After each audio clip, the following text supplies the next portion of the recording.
Bonjour à vous tous et bienvenue dans À table avec Annabelle. Alors nous terminons cette semaine avec une invitée, Stéphanie. Je crois Stéphanie, je crois. Bonjour Annabelle. Bonjour Stéphanie, ça va bien? Bonjour Sandra. Bonjour Stéphanie. Et alors Stéphanie, pour te présenter rapidement, et puis je pense que tu pourras toi-même compléter, tu es aujourd'hui cofondatrice et directrice générale de l'organisation Technovation, c'est ça, qui forme des jeunes filles de 8 à 18 ans dans l'entrepreneuriat. Et alors je trouve que c'est un couloir qui est très particulier et très spécial parce que c'est pas forcément le créneau dans lequel on investit. Des jeunes filles de 8 à 18 ans. Alors, tu vas nous expliquer comment on peut former une petite fille de 8 ans à l'entrepreneuriat. Et en fait, tu vas aussi nous dire ce que tu vois, ce que toi-même t'as appris dans tout ça. Parce que aujourd'hui, eh bien, on veut vous encourager, si vous êtes une mère, une grande sœur, une aînée, une mentor pour une jeune fille, eh bien, à pouvoir aussi la laisser croire, la laisser rêver et lui mettre certains moyens à disposition. Et c'est ce que Stéphanie a fait en répondant au mandat que tu as reçu. Alors, tu vas nous partager aussi un petit peu ton parcours de vie, tout ce qui t'a amené là, parce que tu as un sacré parcours quand même. Mais aujourd'hui, donc avec Technovation, vous avez formé plus de 1000 jeunes filles. C'est super, franchement. Ouais, vraiment, merci, merci beaucoup. Bon, nous, on est trop vieilles maintenant. Non, mais pour y être mentor. Investir, voilà, mentor, c'est ça. Oui, alors dans l'entrepreneuriat, je ne sais pas, mais... Mais on parle de l'entrepreneuriat, mais ça touche aussi tellement d'autres compétences interpersonnelles qui vont être de plus en plus nécessaires maintenant. Parce que oui, on parle beaucoup de la technologie, mais ça reste encore qu'on a encore besoin des humains et que tout ce qui est l'empathie, la curiosité, ce sont des choses que, en tout cas pour l'instant, en tout cas à moins qu'on me dise que c'est possible, mais que les robots ne peuvent pas faire. Mais je pense que ils ont besoin d'accompagnement, de soutien. Et ça, c'est quelque chose qui est vraiment très, très, très précieux. Mm-hmm. Alors, on va, comme j'ai dit, on peut peut-être faire un rapide retour sur un petit peu ton parcours qui t'a mené à fonder cette organisation. Qu'est-ce qui t'a poussé en fait à aller là? Parce que tu vas nous le dire, mais tu as eu un beau parcours professionnel et c'était un risque. Non, mais tu étais en pleine ascension professionnelle et tu aurais pu continuer. Et puis finalement, tu as décidé de faire un projet qui allait servir les autres, qui allait servir la communauté. Donc, qu'est-ce qui t'a poussé à prendre ce genre de décision? Oui. Mais en fait, je pense que je pourrais vraiment regarder mes parents comme exemple. Mon père, c'est un entrepreneur. Donc, dès qu'il a immigré ici au Québec, il a démarré une entreprise. Donc, ils avaient un marché d'alimentation avec un restaurant. Moi, je me voyais pas comme entrepreneur. Je pensais pas que c'était le chemin que j'allais prendre. Mais ce qui m'avait toujours fasciné, c'était de voir son implication dans la communauté. Donc, c'était quelqu'un qui a toujours voulu redonner, qui fait de la radio depuis qu'il est tout jeune. Même il avait commencé en Haïti, donc il a continué, il a poursuivi ici. Et donc, il est très impliqué dans plusieurs événements, dans les activités. Donc, je pense que ça, c'est quelque chose qui m'a marqué. Et donc, dans le cadre de mes activités professionnelles, je cherchais justement à m'impliquer. Donc, en parallèle avec mon travail.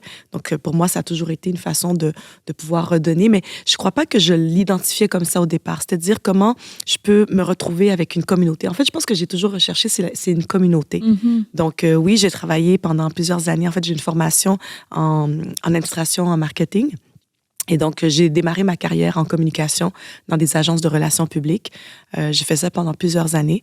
Et par la suite, j'ai eu l'appel pour l'international. Donc, j'ai voulu voyager et découvrir un peu d'autres pays. Puis même, j'avais l'intention de vivre ailleurs. Finalement, après avoir fait quelques expériences, je me suis rendu compte que c'était un petit peu plus compliqué que ce que je pensais. Alors, de retour à Montréal. Et puis, j'entre à la ville de Montréal. Donc, j'ai travaillé là pendant plus de 15 ans. Mais j'ai bougé à l'intérieur de l'organisation. Donc, d'abord au département des communications, mais ensuite au développement économique pour finalement terminer aux relations internationales. Donc, pour moi, ça a été vraiment un parcours super intéressant. J'ai rencontré des gens vraiment exceptionnels. Puis, de découvrir aussi comment on fait une ville, pour moi, c'est quelque chose que j'ai appris. Puis, on ne peut pas soupçonner tous les gens que ça prend pour pour faire faire fonctionner une ville au quotidien. Mais parallèlement à tout ça, c'est ça, je me suis impliquée, que ce soit à la Jeune Chambre de commerce haïtienne ou dans d'autres événements, d'autres activités qui étaient toujours reliées un peu au réseautage professionnel. C'est-à-dire comment nous, comme jeunes professionnels, surtout issus des communautés culturelles, issus des communautés noires, comment on pouvait faire notre place. Et donc, pour moi, ça a toujours été quelque chose qui m'a toujours interpellée. C'est comment on peut faire notre place, comment on peut contribuer à la société. Et c'est à travers ces expériences-là que ça m'a amené à une superbe opportunité. Donc, que j'ai eue grâce au Consulat général des États-Unis de Montréal, qui ont des initiatives qui permettent à des jeunes leaders d'aller aux États-Unis pour découvrir ce que font des personnes qui font le même travail qu'eux, mais aux États-Unis. Donc, j'ai eu la chance, c'était en 2003, non, en 2014, 2013, c'est pardon. C'est le consulat des États-Unis qui t'a contacté, qui t'a choisi pour aller faire cette mission. Oui, exactement. Moi aussi, mais j'avais refusé. Et toi aussi, Sandra, non? Oui, moi aussi, j'étais choisie par... mais c'est drôle que vous mentionnez ça parce que... Non, mais c'est pas vrai pour moi. C'est un programme qui est sur invitation. Et jusqu'à aujourd'hui, je sais toujours pas qui a proposé mon nom. Donc, alors, je veux dire merci, encore une fois, à cette personne-là parce que c'est un programme qui dure 3 semaines. Donc, pendant 3 semaines, on était plusieurs femmes, on était 6 femmes de partout à travers le Canada à voyager aux États-Unis pendant 3 semaines. On se connaissait pas. Et puis, donc, on a eu des rencontres avec des femmes entrepreneurs, avec des chambres de commerce. Donc, tous ceux qui font la promotion des femmes en entrepreneuriat. Ça a été vraiment une expérience extraordinaire. J'imagine. Ouais. À côté de quoi on est passé, Sandra? Pourquoi est-ce qu'on a refusé? Mais il n'est jamais trop tard. En fait, c'est parce que j'ai décliné l'invitation, puis j'ai dit, je pense que Stéphanie, ça pourrait l'intéresser. Merci. La fille qui s'invente une vie, tu sais. Et quand on échangeait, tu m'as donné quelques chiffres aussi sur l'entrepreneuriat chez les femmes. Est-ce que tu peux nous les rappeler? Parce que j'ai complètement oublié, mais c'est intéressant. Oui, en fait, si on parle surtout de la technologie, il y a seulement 23% de femmes qui œuvrent dans le domaine de la technologie comparativement aux hommes. Donc, c'est quand même très peu. Puis, au fil des années, on aurait pu penser que ce chiffre augmente, mais c'est pas le cas. Donc, on voit même une décroissance. Donc, il y a beaucoup d'efforts qui sont mis. Donc, oui, il y a notre organisation, mais il y a d'autres organisations. Il y a les universités aussi. Donc, puis même les entreprises, on voit de plus en plus les entreprises sont sensibles à ça. Donc, comment on peut attirer des talents féminins dans le domaine de la technologie? Donc, parce qu'il y a du potentiel. Oui, il y a tout à fait du potentiel. Et je pense que, moi, je le dis toujours, c'est que je pense que c'est pas un manque d'intérêt, c'est que probablement que elles sont pas exposées, elles savent pas que c'est possible ou qu'une carrière, ça peut être une carrière qui peut être super stimulante, qui est créative. Donc, on a tous ces images un peu stéréotypées d'un geek qui est un peu tout seul dans son sous-sol, qui travaille. Donc, mais je pense que ça a tellement évolué, c'est plus ça la technologie, au contraire. Il y a tellement de possibilités. Puis souvent, on pense que à la programmation, mais il y a tellement de postes, il y a tellement de domaines qui sont reliés à la technologie. Et nous, c'est la raison pour laquelle on veut... Et c'est quoi les domaines reliés à la technologie? On pourrait parler d'analyse de données, on pourrait parler de cybersécurité, évidemment l'IA, donc qui peut être appliquée à différents champs d'activité. C'est tellement vaste. Je veux dire, on peut avoir... on regarde dans le domaine du jeu vidéo, tu as des historiens. Je veux dire, tu peux étudier dans un domaine qui n'a rien à voir au départ avec la technologie, mais quand même trouver ta place parce que on a besoin de créer des univers, c'est des histoires, tout ce qui est le storytelling. Tu peux être vraiment bon en design graphique et te retrouver à créer tous les univers, pour, je sais pas moi, des films d'animation en 2D, en 3D. Donc, c'est vraiment vaste. Et c'est ça qu'on essaie de transmettre aux jeunes filles. Mais moi, j'ai une question. Comment tu t'es retrouvée du communication, marketing à finalement avoir ce secteur-là dans la technologie? Comment est-ce que tu t'en es arrivé là? Mais pour moi, je pense que c'est la curiosité. Je viens pas du milieu de la tech, donc vraiment, j'ai aucune connaissance dans ce milieu-là. Mais justement, quand j'ai fait ce voyage d'études aux États-Unis, on a rencontré une femme, une Canadienne, qui vit à Silicon Valley et qui est une ambassadrice internationale pour l'organisation qui s'appelle Technovation. À l'époque, ça s'appelait Iridescent, donc ça a changé de nom entre-temps. Et cette organisation-là, justement, fait la promotion des technologies auprès des filles. Donc, quand c'était en 2013, c'était pour les 10-18 ans. Donc, on commençait un petit peu plus tard. Et moi, ça m'avait fascinée parce que je me disais, waouh, tu sais, de permettre à des jeunes filles à cet âge-là de découvrir tout ce qui est relié à la technologie, mais aussi à l'entrepreneuriat. Puis je me dis, mais imagine si à 10 ans, tu es capable de concevoir un projet, de penser à une problématique qui t'interpelle. Tu te dis, ben moi, je veux trouver une solution pour ça. Puis avec d'autres personnes, de pouvoir créer un projet d'entreprise, apprendre à créer une application mobile. Moi, je trouvais que c'était génial. Moi, je me dis, j'aurais aimé faire ce genre de projet-là quand j'étais plus jeune. Donc, je me suis dit, ben pourquoi pas? Pourquoi pas proposer quelque chose comme ça aux filles? Donc, c'est vraiment par la curiosité puis de me dire, ben il y a une opportunité pour ces jeunes filles-là de découvrir autre chose que je pense que les métiers traditionnels on nous encourage à aller. Puis, je pense, venant d'une famille d'immigrants, bon, je ne sais pas si ça a été la même chose pour vous, mais nos parents nous disent, ben, on veut que tu sois médecin, on veut que tu sois avocat, ingénieur, en comptable. Puis, bon, moi, j'ai fait mes études en sciences et puis de la nature, parce que je me suis dit, je m'ouvre toutes les portes avec ça, pour finalement me rendre compte que c'était pas ça que j'avais envie de faire. Donc, je pense que c'est plusieurs jeunes, c'est la même situation. Donc, on ne sait pas trop qu'est-ce qu'on veut faire plus tard dans la vie. Donc, pour se donner toutes les chances, on va peut-être étudier en sciences. Et puis finalement, il y a beaucoup de jeunes que, je veux dire, elles le font par dépit ou elles le font parce que, bon, aussi, il y a peut-être, des fois par pression ou peut-être parce que, il y a une pression sociale ou peut-être la famille qui encourage. Mais finalement, elles ont terminé leurs études puis elles ne savent pas plus qu'est-ce qu'elles veulent faire. Ou des fois, on sait ce qu'on veut faire, mais comme ça paraît impossible, on choisit une autre voie en se disant, on va prendre la voie de la sécurité. Et soit on se dit que c'est impossible, soit on n'a pas forcément justement des personnes autour de nous qui nous aident, qui nous accompagnent, qui nous poussent à y croire. Moi, je sais que moi, je rêvais d'être infirmière et de vivre au Canada. J'avais 13 ans. Ben, si mes parents m'avaient dit, non, c'est pas du tout ce que tu feras, peut-être que j'aurais abandonné le projet. Mais en fait, non, j'ai eu cet entourage-là qui m'a toujours dit, oui, vas-y, fonce, fais. Ne sachant pas si ça se réaliserait, mais parce qu'il y a eu des gens qui m'ont encouragée. J'ai été infirmière et maintenant je vis au Canada. Donc, ce genre de programme, je trouve que c'est génial pour que les filles qui ont des rêves, mais de leur dire aussi, crois en tes rêves, c'est possible, puis on va t'aider, on va te donner les moyens d'y arriver. Exactement. Puis c'est aussi le fait que... tu parles de l'entourage, puis c'est tout à fait vrai. Je pense que ça, c'est vraiment important. Puis on le voit aussi parmi les jeunes filles, celles qu'on voit que les parents, qui sont déjà dans le milieu, donc ils vont les encourager, et d'autres qui ne connaissent pas du tout ça, mais qui savent que c'est important de donner des bases en programmation, en technologie aux filles. Donc, ils voient les opportunités, puis ils disent, mais vas-y, essaye. Mais il y a aussi plein de jeunes filles qui n'ont aucune idée de ce qui existe. Puis nous, c'est ce qu'on essaie de leur dire, c'est de dire, mais viens explorer, essayer.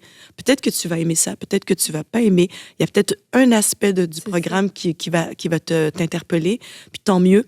Parce qu'au moins, tu auras trouvé quelque chose qui a une petite étincelle chez toi, puis tu te dis, ça, je savais pas que j'étais bonne là-dedans, je savais pas que je pouvais créer tout un programme en marketing pour faire la promotion d'un projet, puis ça m'allume.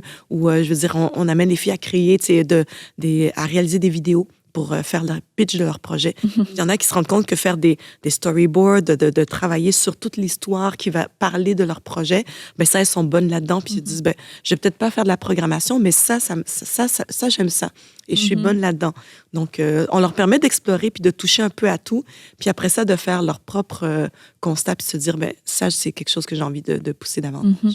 Et qu'est-ce que, selon toi, c'est quoi la force des filles en entrepreneuriat? Pourquoi avoir misé sur particulièrement les jeunes filles? Mais parce que, comme je disais souvent, en technologie, je pense qu'elles ne se voient pas. Puis peut-être parce qu'il n'y a peut-être pas assez de modèles de femmes dans le domaine de la technologie. Donc ça aussi, on travaille, nous, avec les jeunes, mais toutes ces jeunes filles, dans le cadre de nos programmes, elles sont entourées de femmes qui agissent comme mentors. Puis je pense que de voir des modèles féminins, ça fait une grande différence. Puis aussi voir des modèles féminins qui les ressemblent aussi. Donc nous, on met beaucoup l'accent sur la diversité. Donc, de voir autant des femmes qui sont issues des communautés maghrébines, des communautés latino-américaines, des communautés noires, parce que beaucoup de jeunes filles disent, moi, j'en connais pas d'autres personnes dans mon entourage qui fait ce métier-là. Donc, comment moi, je peux penser que c'est accessible pour moi? Donc, et je pense que en ayant ce contact-là aussi avec ces femmes-là, finalement, ça élargit leurs horizons, puis elles se disent, peut-être que oui, c'est possible. Donc, fait que c'est vraiment de l'exploration. Donc, tu sais, souvent, il y a des jeunes, des fois, qui nous disent, ben, moi, c'est mon père ou ma mère qui m'a un peu poussé à venir. Puis finalement, bon, elles sont peut-être un petit peu de réticence au début. Puis finalement, ben, quand elles découvrent, puis aussi de voir d'autres jeunes filles comme elles. Il y a des filles qui ont une curiosité, qui ont un intérêt, mais souvent, c'est qu'elles n'ont pas d'amis, elles connaissent pas d'autres jeunes filles autour d'elles qui ont cette même curiosité. Puis quand elles arrivent dans ce lieu, puis qu'elles voient d'autres filles, elles disent, ah, OK, ben, je suis pas la seule. Puis souvent, ce qui arrive, c'est que dans les écoles, dans les classes, quand il y a des programmes, il y a des cours en informatique, il va y avoir peut-être 2-3 filles pour 15-20 garçons. Donc, les filles, elles se sentent intimidées, donc elles vont peut-être venir les 2-3 premiers cours, puis après ça, elles vont quitter, elles vont abandonner parce qu'elles ne se sentent pas à l'aise.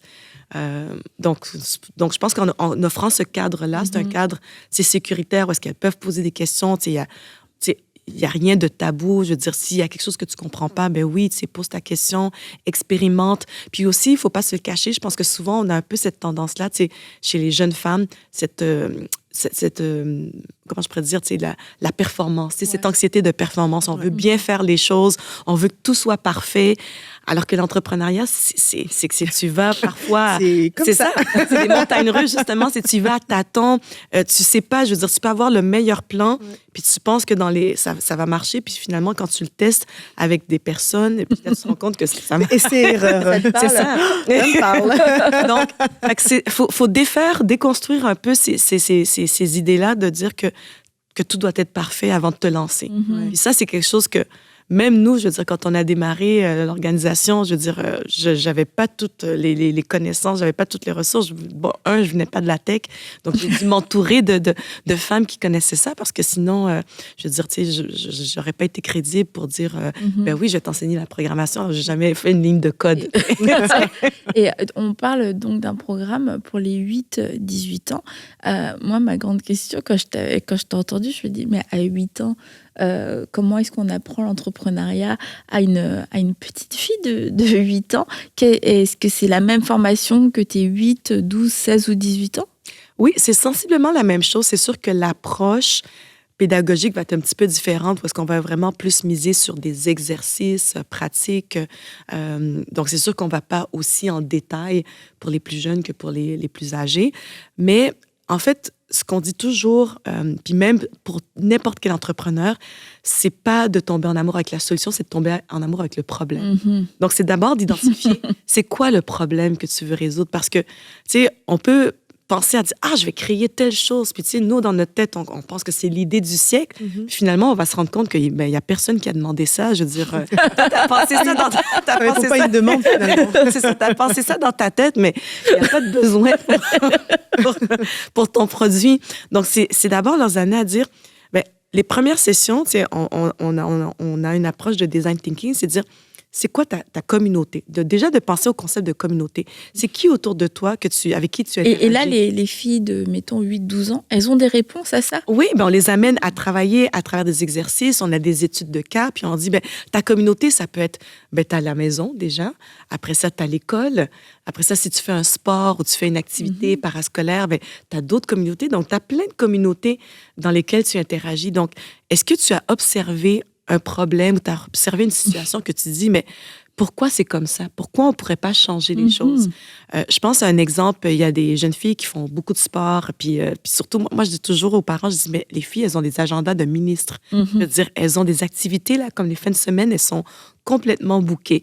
Puis, un des défis pour les parents, souvent, c'est le transport. C'est toute la logistique du transport, d'emmener les enfants d'un endroit à un autre. Et donc, il y avait des jeunes filles, parce que, tu sais, elles le vivaient, parce que les parents disaient, je vais appeler un voisin, je vais appeler un collègue, puis est-ce que tu peux emmener mon enfant, puis moi, je vais le prendre un autre jour. Donc, elles se rendaient compte que, tu sais, pour les parents, c'était un casse-tête de dire, comment on va faire pour gérer, tu sais, les agendas, tu sais, quand tu as 2-3 enfants, puis ils font 3 activités à des endroits différents. Donc, elles ont développé une application mobile pour permettre aux parents permettre aux parents de pouvoir dire, OK, moi, je m'en vais du point A au point B. Voici, j'ai une voiture. Dans ma voiture, je peux prendre 4 personnes. Donc, voici les horaires. Et donc, les parents pouvaient mettre leurs informations pour gérer. Donc, ça, c'est des jeunes qui voient une situation, tu sais, puis ça les touche personnellement parce que, elles se retrouvent au cœur de cette situation-là. Ils se sont dit, on va trouver...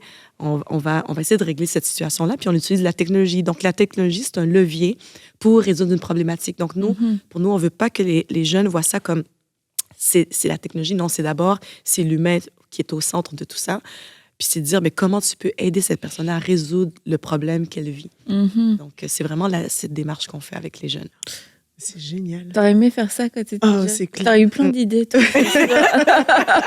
Non, mais c'est super, surtout aujourd'hui où on est dans une ère où, le temps d'aujourd'hui, les réseaux sociaux, les choses comme ça, où en fait, on veut créer des choses, on veut se démarquer, on veut innover, créer des choses qui n'existent pas. Je pense que la génération aussi veut plus être dans un emploi 8h, 9h, 5h le soir, puis faire le truc métro, boulot, dodo, mais on veut justement créer des nouvelles choses, puis de pouvoir commencer à 8 ans.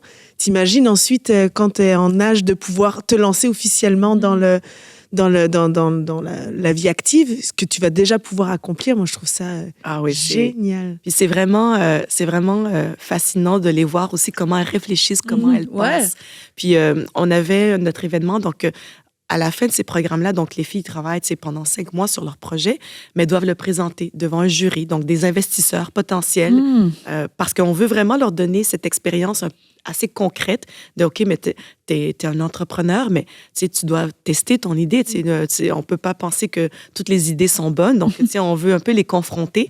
Évidemment, on le fait dans la bienveillance et tout ça, mais il y a une équipe de jeunes filles, je pense qu'elles avaient 9-10 ans, puis j'ai trouvé leur idée géniale. Puis il y avait des parents dans la salle, puis je pense que les parents, ils ont trouvé ça vraiment génial parce que je sais pas si vous, quand vous étiez jeune, vos parents vous donnaient de l'argent de poche. Donc, quand vous faisiez peut-être des tâches ménagères, c'est ça? C'était une contrepartie. Mais là, ces filles, des pièces. C'est ça. Elles ont développé une application mobile parce que je pense qu'elles se sont dit, on veut faire de l'argent. Puis là, on va aider nos parents à trouver une façon de nous rémunérer. Donc, elles ont développé une application mobile où les parents pouvaient gérer les tâches ménagères que les filles font, que les jeunes font. Donc, c'est de dire, si tu fais telle tâche ménagère, tu vas avoir tel montant d'argent. Puis elles pouvaient suivre aussi, puis apprendre les jeunes à gérer l'argent. Puis là, tu avais les parents dans la salle qui étaient comme, ah, wow, mais moi, j'ai besoin de cette application-là. Et donc, c'est fou les idées avec lesquelles elles peuvent penser. Et est-ce que dans ces idées, parce que c'est des prototypes que vous les aidez à mettre en place, mais est-ce qu'il y a une suite après, une fois qu'elles sortent de la formation, ou est-ce que c'était un petit peu une expérience, une petite parenthèse pour leur donner le goût, parce que on peut se dire, c'est super, ça les fait rêver pendant quelques mois, mais après, elles repartent dans leur vie. Oui. Mais en fait, c'est pas la finalité comme tu l'as dit, je pense que c'est vraiment aussi d'explorer puis de vivre cette expérience-là. Mais on encourage aussi, il y a certaines équipes qui disent, nous, on veut aller plus loin avec notre projet. Il y a quelques années, il y avait une équipe, puis j'avais trouvé ça super intéressant parce que, comme c'est une compétition internationale, le programme Technovation, donc il y a des jeunes filles de partout à travers le monde. Donc, il y a une centaine de pays où ce programme-là est donné. Donc, nous, on a la licence pour le faire pour le Québec, mais il y a d'autres chapitres au Canada, puis il y a d'autres chapitres ailleurs. Et une de nos participantes, ses parents sont d'origine indienne, elle a voulu faire le programme avec d'autres jeunes filles ailleurs dans le monde. Donc, dans leur équipe, il y avait une fille du Nigeria, une fille basée en Inde et une fille de Calgary. Et le projet sur lequel elle s'était concentrée, c'est que il y a beaucoup de jeunes, surtout de jeunes filles au Nigeria, qui n'ont pas accès à des produits d'hygiène féminin. En fait, qui n'ont pas vraiment d'éducation sur l'hygiène féminine. Donc, c'est très, très, très tabou dans certains pays en Afrique. Et elles se sont dit, comment on peut aider ces jeunes filles-là à aller chercher l'information, puis pas aller sur un peu les trucs un peu ésotériques, puis de dire, un peu bizarre. Donc là, c'était de se dire, on va leur donner de l'information parce que ton corps se transforme, tu sais pas trop qu'est-ce qui se passe dans ton corps, puis des fois, les mamans savent pas trop comment expliquer ça aux jeunes filles. Donc, elles ont développé cette application-là qui s'appelle Woman's Cure, Woman, puis Sture pour les menstruations. Et à travers cette application-là, donc c'était de faire de l'éducation, de la sensibilisation, mais aussi, elle voulait aller récolter des dons pour pouvoir faire la distribution de ces produits gratuitement. Donc, dans certains endroits, dans certaines régions au Nigeria où c'était pas accessible. Donc, elles ont créé leur application qu'elles ont pu mettre sur le Google Play Store et elles ont réussi à lever du financement via leur application pour pouvoir distribuer des produits d'hygiène féminin au Nigeria. Wow. Donc, moi, j'ai trouvé ça vraiment, vraiment génial. Donc, elles n'ont pas poursuivi. Elles ont fait ça pendant 2 ans parce qu'elles étaient encore aux études. Mais juste le fait de se rendre jusque-là, moi, je trouve que c'est une expérience que peu importe ce qu'elles ont décidé de faire plus tard, ben, je veux dire, ça reste comme expérience, de voir toutes les étapes qui mènent à la création d'une entreprise, puis de vraiment, tu génères des revenus, puis tu reçois de l'argent, puis que tu dis avec ça, tu peux redonner aussi, tu peux avoir un impact positif dans la communauté. Puis c'est ça aussi qu'on veut laisser comme message aux jeunes filles. C'est-à-dire, c'est l'impact que tu peux avoir dans la communauté en utilisant la technologie comme levier. Et on le voit même à travers ton propre parcours, mais que souvent, ça va être plusieurs expériences. On fait une première expérience qui nous amène à une autre expérience et qui fait qu'on se construit aussi un bagage. On rencontre des personnes qui vont nous mentorer, qui vont nous apprendre. Et puis, on avance. Et on arrive quelquefois avec un plus gros projet au fur et à mesure. Mais en tout cas, c'est génial. Franchement, c'est fascinant. Moi, je pense à tellement de filles, de jeunes filles. Je me dis, tu sens qu'elles sont créatives, elles ont de la suite dans les idées. Exactement. Et que tu vas de leur donner un cadre où elles peuvent mettre en œuvre déjà des choses. Je trouve que ça te responsabilise et en fait, ça te montre à quel point Dieu peut t'utiliser dans tes dons, dans tes talents. Et quand tu le réalises à 10 ans, tu gagnes énormément de temps, en fait. Parce que quand on le réalise à 30 ans et que tu dois défaire tout un tas de mensonges, etc. mais qu'à 10 ans, tu as déjà créé une app, etc.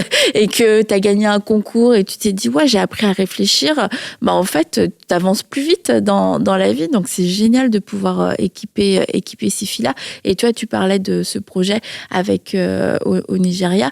Et on voit aussi, et même par rapport aux tâches ménagères, on voit cette sensibilité féminine. Même à un plus jeune âge, il va y avoir une attention portée vers des problématiques qui ne sont pas forcément ni vues, ni reconnues par des hommes. Et je crois qu'il y a des choses aussi dans la société quelquefois qui fonctionnent moins bien parce qu'il n'y a pas de femmes qui se sont penchées sur la problématique. Exactement.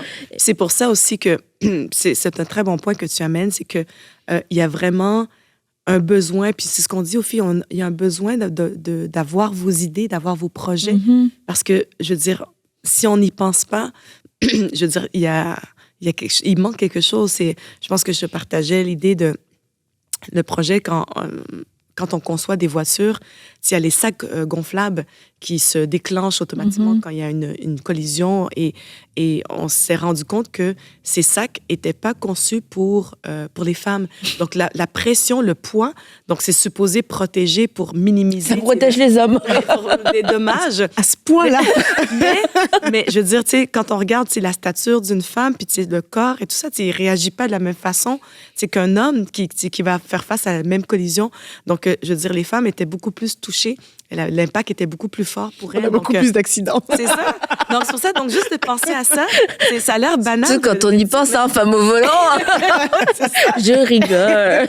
Non, mais je veux dire, c'est des choses comme ça auxquelles on pense pas. Mais je veux dire, s'il n'y a pas de femmes, c'est comme quand on dit, on prend des décisions, puis s'il n'y a pas de femmes autour de la table pour penser à ces éléments-là, ben on passe à côté. Là. Donc, c'est très...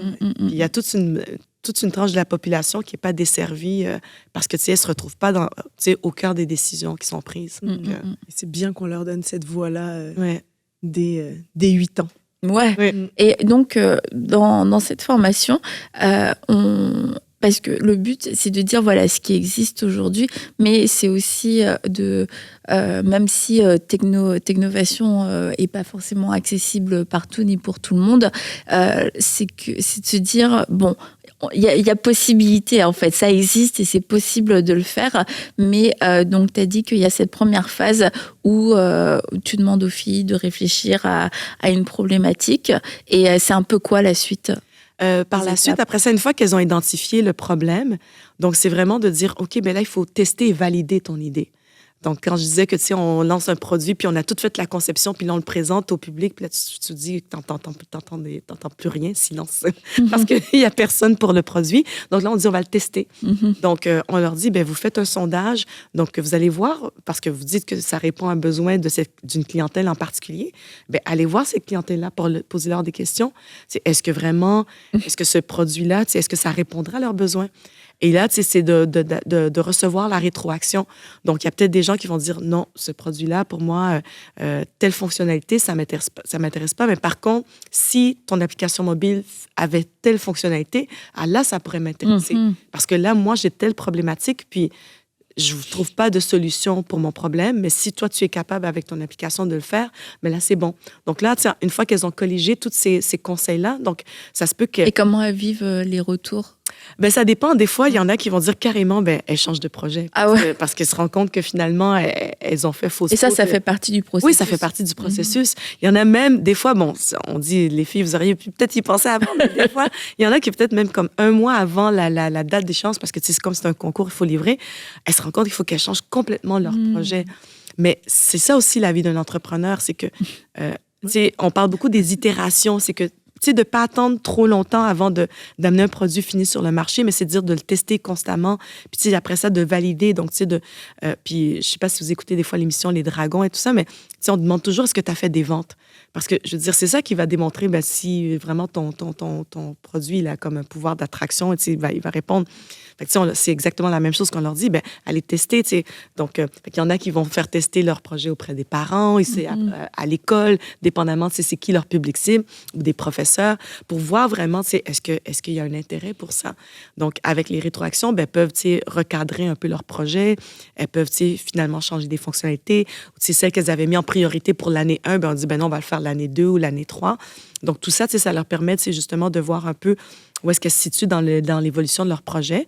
Puis par la suite, ben, c'est de penser à leur plan d'affaires. Donc, comment elles vont faire pour générer des revenus. Et c'est là, encore une fois, que, comme fille, comme femme, et c'est là, encore une fois, qu'on a encore des choses à déconstruire. Parce que je me suis rendu compte que dans les premières années, quand on faisait le parcours, beaucoup de filles nous disaient « Ah, ben, on va faire un OBNL parce que, bon, tu sais, il y avait une perception vis-à-vis de l'argent, de dire, ben faire de l'argent, on veut pas faire des profits, parce que, tu sais, ça semblait quelque chose de mauvais. Donc là, elles nous arrivaient toutes avec des projets d'OBNL. Là, je disais, mais non, les filles, tu sais, comme tu peux être une entreprise, tu sais, créer une Inc., puis avoir quand même un impact social. Puis ça, tu sais, maintenant, de plus en plus, on parle des entrepreneurs, tu sais, entrepreneurs sociaux ou entreprises à impact social. On n'en parlait pas tant que ça il y a 10 ans. Mais moi, ça me fascinait de voir qu'il y avait un peu cette réticence à se dire on va créer. Même à un jeune âge. Oui. Donc, c'est pour dire à quel point qu'il faut changer les mentalités. Et qu'est-ce que tu vois en ayant eu toutes ces jeunes filles qui sont passées, un petit peu à chaque fois les mensonges, les faiblesses, peut-être les freins à ce qu'elles puissent se lancer, peut-être parce que on peut se dire c'est une super opportunité, et puis elles sont jeunes, elles arrivent pleines d'enthousiasme, ou alors est-ce qu'elles sont plus dans le doute, le manque de confiance? Mais c'est un peu de tout ça. Ouais. Donc il y en a celles qui ont vraiment un intérêt puis une curiosité, pour elles c'est comme wow, quelque chose que je peux faire, puis c'est pour les filles, donc tu sais je me reconnais là-dedans, je me retrouve, je vois d'autres jeunes filles. Puis il y en a d'autres qui arrivent effectivement avec le doute, qui osent même pas vraiment s'exprimer dans les rencontres d'équipe. Donc, après la pandémie, donc évidemment, on a pivoté toutes nos activités en ligne. Donc, c'est sûr que c'est un apprentissage pour beaucoup de jeunes. Déjà, faire l'école en ligne, mais s'adapter avec tous ces outils-là. Et beaucoup de filles, quand elles se retrouvaient en équipe, les caméras étaient fermées, elles n'osaient pas prendre la parole. Donc, il fallait vraiment un peu les pousser, les convaincre de dire, ben non, on veut t'entendre, on veut, ce que tu as exprimé, c'est important. Puis, vraiment de les encourager à prendre la parole, même si, je veux dire, elles ne savent pas exactement, mais c'est pas grave, c'est juste d'arriver avec des idées. Donc, puis, parce que tu as toujours des jeunes qui ont beaucoup plus d'entre-gens, qui sont beaucoup plus à l'aise à s'exprimer. Donc, on ne voulait pas qu'elles se sentent enterrées par ces filles qui s'expriment. Donc, c'est toujours un petit peu ça qu'il faut gérer au sein d'une équipe. Donc, pour les mentors, c'est un peu aussi de composer avec ça, de les encourager. Il y avait des filles qui pendant tout le long du programme, elle ne s'exprimait pas, prenait pas la parole. Puis je me souviens, il y avait des mentors qui disaient, mais on ne sait pas si elle va être capable de prendre la parole sur la scène puis de faire leur pitch. Même des parents aussi. C'est de voir leur transformation. Tu sais, au bout de 5 mois, c'est des filles que tu dis, mais j'ai presque jamais entendu parler. Puis là, vraiment, elles sont sur scène, puis là, elles ont pris de l'assurance. Puis elles s'expriment. Elles disent, moi, je suis la vice-présidente de mon entreprise. Elle dit, moi, je suis responsable du marketing. Moi, je suis responsable. Puis là, tu dis, wow, tu sais, vraiment, elles se sont épanouies à travers cette expérience-là. Ah ouais. Parce qu'en fait, si je comprends bien, c'est que au-delà même de ce qu'elles vont produire, de l'application, c'est tout le processus et tout ce qu'elles apprennent. Et parce que tu disais, à travers toutes les étapes, elles vont finalement découvrir c'est quoi leur force, leur talent. Tu disais finalement peut-être que la technologie sera même pas leur avenir, mais elles sont peut-être découvertes un talent de communication, d'analyste ou je sais pas trop quoi. Et tout ça au long du processus. Et cette prise de confiance aussi qui est extraordinaire. Moi, je me souviens, nos meilleurs, c'est même pas des bonnes expériences, mais tu vois, les moments où on était le plus lancés, c'était les spectacles de danse. Tu vois. Parce que, voilà.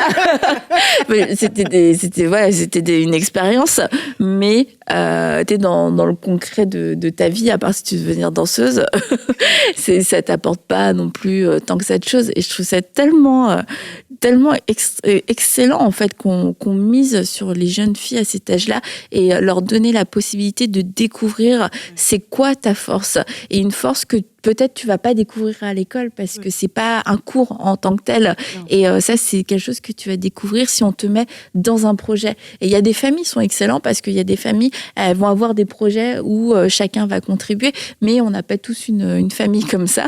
Et d'avoir l'opportunité de pouvoir le faire. Et puis je veux le dire parce que vous dites, ouais, mais là, vous parlez de quelque chose, pour nous, c'est pas accessible.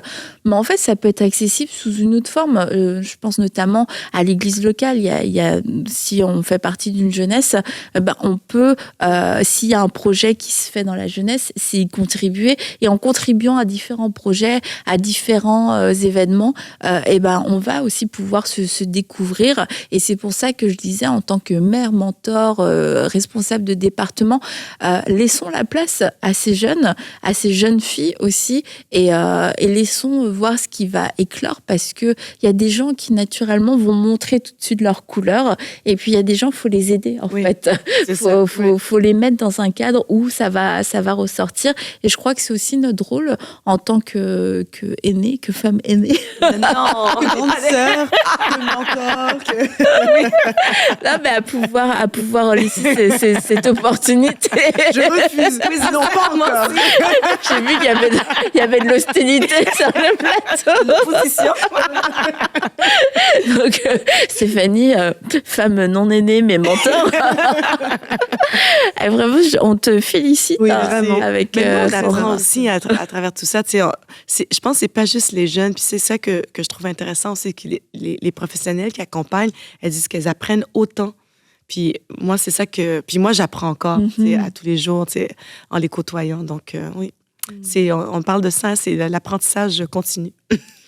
Écoute, merci beaucoup Stéphanie. Et je vais terminer, je voudrais vous partager un témoignage pour terminer cette semaine de Catherine qui vient d'Allemagne et qui nous dit qu'en suivant les émissions de Bonjour chez vous et de Prière inspirée et de Teach et les temps de louange, que elle a été touchée et elle attendait un visa en fait pour l'Allemagne, et 2 réponses favorables lui sont parvenues, et particulièrement dans les émissions Reçois ton miracle et As-tu encore soif de Dieu. Elle nous dit un véritable clin d'œil du ciel, et elle est arrivée suite à l'obtention de son visa, elle est arrivée en Allemagne le jour même de son anniversaire. Alors un beau cadeau, et le Seigneur est fidèle, il accomplit des choses, il accomplit des miracles, et qu'à la fois on est bloqué dans des dossiers administratifs, on se dit comment est-ce que les choses vont se faire, et on aime entendre ce genre de miracle parce que ça nous rappelle que nos dossiers sont entre les mains de Dieu, ils ne sont pas entre les mains d'un homme, d'une administration, mais ils sont entre les mains de Dieu, et s'il veut amener ton dossier en haut de la pile, il peut le faire. Il incline le cœur des rois en ta faveur. Et Catherine nous dit, elle dit merci à Evelyne, à Jérémy, à Frank, à Nadine, à Mickaël, Aurélie, Marie et Gordon et Alain Auderset. Alors, je pense que elle nous dit merci aussi. Mais non, on le prend aussi. Mais je suis très contente, Catherine, que vous soyez bénie par les émissions de MCI TV, que vous ayez pu recevoir votre miracle. Et si vous aussi, vous êtes en attente d'un miracle, eh bien, on met notre foi en action pour que, comme on l'a dit, votre dossier soit mis en haut de la pile, qu'il soit traité dans les plus brefs délais et que vous puissiez voir la manifestation de la bonté et de la faveur de Dieu, parce que ce qu'il vous a dit, il va aussi l'accomplir et ce n'est pas un problème administratif qui va vous freiner. Et je veux aussi vous encourager, si vous voulez rejoindre la famille des partenaires, eh bien, vous pouvez vous rendre sur emcitv.com/don et venir rejoindre toute la famille des partenaires en devenant partenaire mensuel. Et pour nous, les partenariats mensuels, ça fait toute la différence. Ça fait qu'on peut faire des budgets, qu'on peut faire des plans, qu'on peut faire des programmes, qu'on peut faire des projections et qu'on peut aussi avancer dans tout ce que le Seigneur nous a confié. Parce que vous le savez, l'entretien de tout ce qu'on fait, que ce soit au niveau technique, au niveau matériel, au niveau humain aussi, ça demande beaucoup de finances. Alors les partenariats mensuels, franchement, ça fait toute la différence. EMCI TV vit grâce aux dons et grâce à votre générosité. Un grand merci encore une fois de la part de toute l'équipe. Et je veux encore remercier pour terminer cette semaine Stéphanie qui est venue nous partager. Merci d'être venue nous partager tout ton parcours. Et où est-ce qu'on peut trouver toutes les informations sur la formation ? Oui, alors sur le site technovationmontréal.com. Technovationmontréal.com. Alors, si vous êtes de la région du Grand Montréal, de Québec, en fait, oui, tout à fait. Québec, si vous êtes au Québec, eh bien, vous pouvez aller prendre ces renseignements. Et puis, si vous n'êtes pas au Québec et que vous n'avez pas accès à ce genre de ressources, eh bien, que le Saint-Esprit vous inspire aussi pour pouvoir peut-être mettre en place certaines choses là où vous êtes, dans votre communauté. Définissez votre communauté, trouvez votre problématique. J'apprends bien. Wow. Bon, c'est bon, je t'embauche. Yeah! Grande sœur! Et merci d'avoir été avec nous toute cette semaine. On vous dit bye bye. Ouais.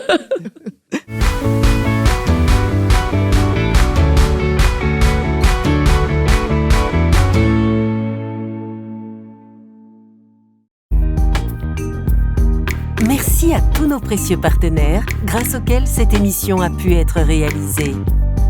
Vous aussi, rejoignez la grande famille des partenaires de EMCI TV en faisant un don sur emcitv.com/don.